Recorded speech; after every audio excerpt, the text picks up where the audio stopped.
1장의 1절부터 8절 같이 천천히 하나님의 말씀을 봉독합시다. 시작. 하나님의 뜻으로 말미암아 그리스도 예수 안에 있는 생명의 약속대로 그리스도 예수의 사도된 바울은 사랑하는 아들 디모데에게 편지하노니 하나님 아버지와 그리스도 예수 우리 주께로부터 은혜와 국물과 평강이 네게 있을지어다. 내가 밤낮 강구하는 가운데 쉬지 않고 너를 생각하여 청결한 양심으로 조상적부터 섬겨오는 하나님께 감사하고 내 눈물을 생각하여 너 보기를 원하면 내 기쁨이 가득하게 하려 함이니 이는 내 속에 거짓이 없는 믿음이 있음을 생각함이라. 이 믿음은 먼저 내 애조모 로이스와 내 어머니 유니게 속에 있더니 내 속에도 있는 줄을 확신하노라. 그러므로 내가 나의 안수함으로 내 속에 있는 하나님의 은사를 다시 부를 듯 하기 위하여 너로 생각하게 하노니 하나님이 우리에게 주신 것은 두려워하는 마음이 아니요 오직 능력과 사랑과 절제하는 마음이니 그러므로 너는 내가 우리를 주를 증언함과 또는 주를 위하여 갇힌 자 된 나를 부끄러워하지 말고 오직 하나님의 능력을 따라 복음과 함께 고난을 받으라. 아멘. 자, 사역의 온천은 하나님이십니다. 사역의 온천, 하나님의 사역에서 가장 중요한 요소는 우리 사람들이에요. 우리 인간들입니다. 하나님과 사탄의 가장 큰 차이점은 바로 사람에 대한 존중에 있다는 것이에요. 자, 오늘 본문에 보니까 디모데 후서의 첫 부분에서 보면은 바울은 디모데를 향한 간절한 관심과 헌신을 표현하고 있어요. 그런 토대로 이어서 보면은 바울은 실제적인 권면을 전한다는 것입니다. 권면을. 자, 그래서 1절에서 5절에 보니까 어려움 중에 있는 이를 위한 편지를 쓰고 있어요. 내가 참 어려움 중에 있으면서도 내가 복음을 전하려고 디모데에게 편지를 써주는 거예요. 바울이. 그래서 바울은 먼저 사도 직분의 교훈이 어디에 있는지 설명하고 있어요. 사도 직분이 어디에 들어있는지. 그걸 누군데 설명하냐면은 디모데에게 하나님 은혜가 함께하기를 축원합니다. 먼저 인사를 드리죠. 그래서 바울은 죽음을 앞뒀어요. 내가 이제 옥에 갇혀갖고 내가 언제 사형을 취할지 모릅니다. 내가 언제 숨겨질지 모릅니다. 내가 비록 내일 죽더라도 나는 꼭 전해줘야 되겠다. 그래서 편지를 쓰고 있죠. 바울은 죽음을 앞두고서 그리스도 예수 안에 있는 생명의 약속 1절이잖아요. 그죠? 하나님의 뜻으로 말미암아 그리스도 예수 안에 있는 생명의 약속대로 그리스도 예수의 사도된 바울이 있잖아요. 그래서 바울이 생명의 약속입니다. 그래서 이제 바울이 그 어려운 속에 있으면서도 그 와중에 내 생의 마지막으로 편지를 디모데에게 다 씁니다. 그래서 바울은 먼저 자신이 물려받은 믿음, 그 믿음의 유산을 되돌아보고 있어요. 믿음을 유산으로 생각합니다. 우리 사도들은. 그래서 유산을 되돌아보고 있어요. 어떻게 되돌아보냐면 3절에 보니까 내가 밤낮 강구하는 가운데 쉬지 않고 너를 생각하여 청결한 양심으로 조상적부터 섬겨오는 하나님께 감사합니다 하잖아요. 그래서 마지막에 편지 디모데에게 이렇게 딱 써냈어요. 이렇게 보냅니다. 3절에. 그래서 바울은 먼저 나 자신이 물려받은 믿음의 유산을 제대로 다시 받잖아요. 디모데에게 역시 순수한 믿음에 대한 그 배경 아주 감사하다고 권하고 있습니다. 그래서 또한 바울은 디모데에게 마지막 될지도 모른다 그런 마음 갖고 마지막으로 만났을 때 그가 흘린 눈물이 있어요. 흘린 눈물에 대해서 회상하며 그를 다시 만나기를 바라고 있어요. 전에만 만났었는데 다시 또 만나기를 바라고 했어요. 그 흘린 눈물에 회상하고 생각하면서 다시 만나기 바라고 했어요. 4절에 보니까, 자, 4절에 내 눈물을 생각하여 너 보기를 원하면 내 기쁨이 가득하게 하려 함이니. 믿음의 가문에서 자라서 거짓 없는 믿음을 소유한 디모데는 에베소 교회에서 목회하며 아주 힘든 순간을 지내고 있다는 것입니다. 자, 또 6절에 7절에 보니까 은사를 부릴 듯하게 하기 위한 데서 은사를 바울은 디모데에게 제안했어요. 어떤 제안하냐면 제안한 그 해결책이 이미 내가 받은 은사를 버릴 듯하게 하라는 것이었어요. 6절에 보니까 자 6절에 뭐냐면은 그러므로 내가 나의 안수함으로 내 속에 있는 하나님의 은사를 다시 버릴 듯하게 하기 위하여 너로 생각하게 하노니 내 속에 있는 은사. 근데 이 말에는 디모데가 받은 은사가 이미 충분하다는 그 내용이 전제되어 있고 또 은사 없는 것이 아니라 나에게 은사 없는 것이 아니라 그 은사를 내가 받은 은사를 제대로 활용할 수 있는 담대함이 없다고 지적한 내용이에요. 복을 받았는데 내가 무슨 복을 받았는지 몰라. 그냥 지내고 있어. 그럼 받을 이유가 없잖아요. 내가 이 복을 받았으면 과연 어떤 복을 받았는지 그 복에 대해서 중점적으로 나가야죠. 그렇습니다. 자, 그래서 디모데는 자신 앞에 놓인 문제를 태산처럼 크게 여겼어요. 자신 앞에 놓인 문제들 같은 거를 간단히 생각하지 않고 태산처럼 크게 여겼던 것이요. 그러니까 뭐가 생기겠어요? 두려움이잖아요.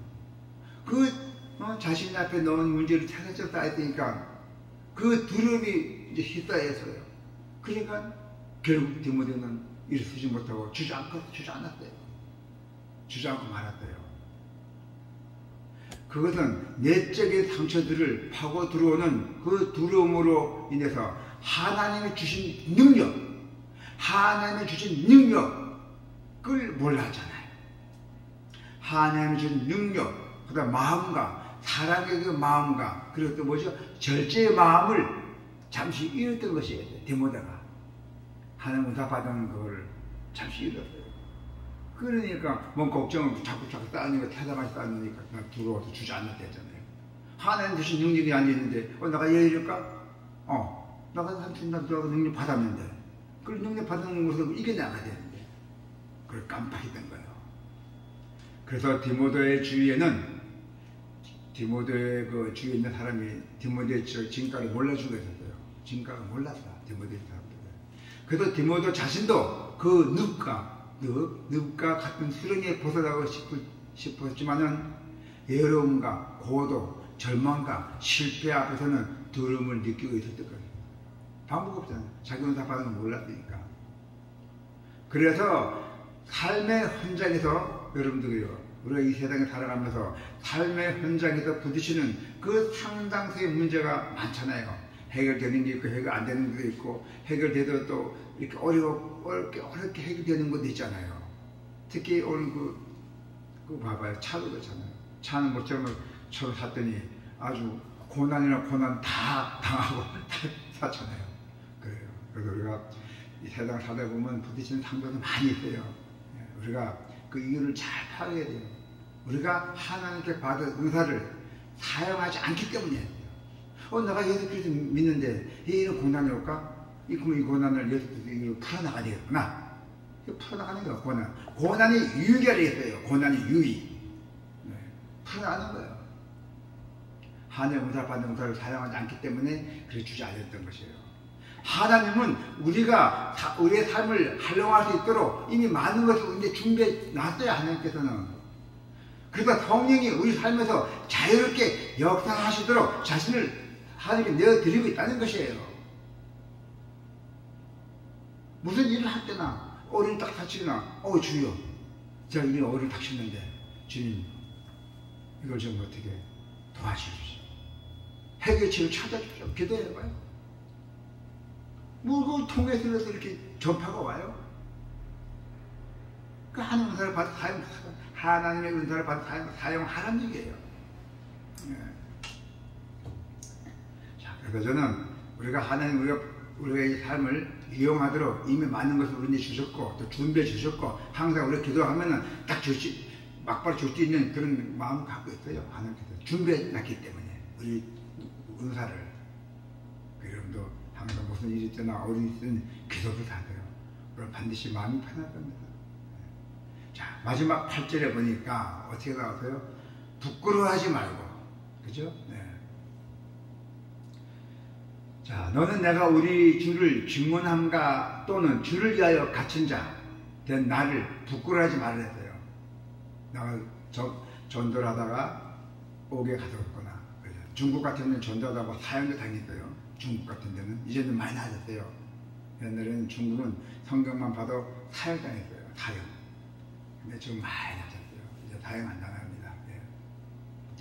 자, 그래서 바울은 디모데에게 복음의 내용과 그 복음으로 말미암아 겪게 되는 그 고난을 절대로 부끄러워하지 말라고 도전합니다. 바울이. 자, 8절 한번 읽어볼까요? 마지막으로 시작. 같이 읽읍시다. 시작. 그러므로 너는 내가 우리 주를 증언한가 또는 주를 위하여 갇힌 자 된 나를 부끄러워하지 말고 오직 하나님의 능력을 따라 복음과 함께 고난을 받으라 하잖아요. 자, 우리가 이 복잡한 이 철학에 비하면은 복음은 너무나 단순하고 또 시대에 뒤처진 것처럼 여겨질 것입니다. 이 복음이라는 것이. 그러나 복음은 나약한 사람들이나 믿는 것이라는 분란도 있을 것입니다. 더구나 복음을 믿고 말씀대로 살면 바울처럼 많은 고난을 겪기도 합니다. 그러나 우리가 겪는 이 문제들은 보면은 대부분 복음대로 살지 않기 때문에 생기는 일이 벌어져요.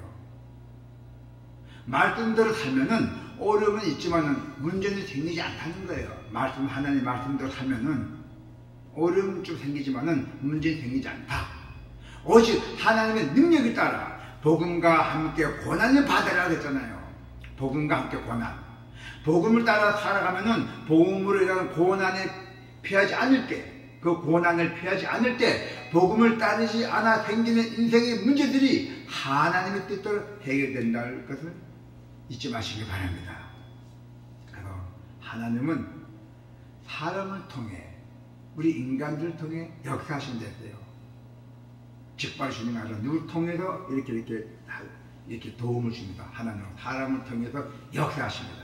그러기에 우리는 하나님은 우리에게 먼저 뭘 줬죠? 우리에게 은혜를 주셨잖아요. 믿음을 주셨잖아요. 구원을 주셨잖아요. 그죠? 우리에게 먼저 은혜를 주시고 구원을 주시고, 그래서 우리는 이제 그와 함께, 예수 그리스도와 함께 은사를 주셔서 우리를 부르셨잖아요. 우리를 불렀잖아요. 우리가 찾아가는 게 아니라 우리를 불렀잖아요. 다른 신들은 우리가 찾아가지만은 우리 기독교들은 우리가 찾아가는 게 아니라 얘들은 우리 찾아오잖아요. 네, 우리를 불렀잖아요. 그래서 그와 함께 은사를 주셔서 우리를 부르시는 그 소명 따라 우리는 살도록 기도해야 됩니다. 자, 우리 사역의 원천은 하나님이에요. 우리의 사역 원천이 누구냐면 오직 하나님이에요. 우리 속에 있는 은사를 우리는 하나님을 위해서 사용하는, 하나님을 위해서 사용하는 능력자가 되시기를 축원합니다. 아멘. 기도가 있겠습니다. 꺼야지.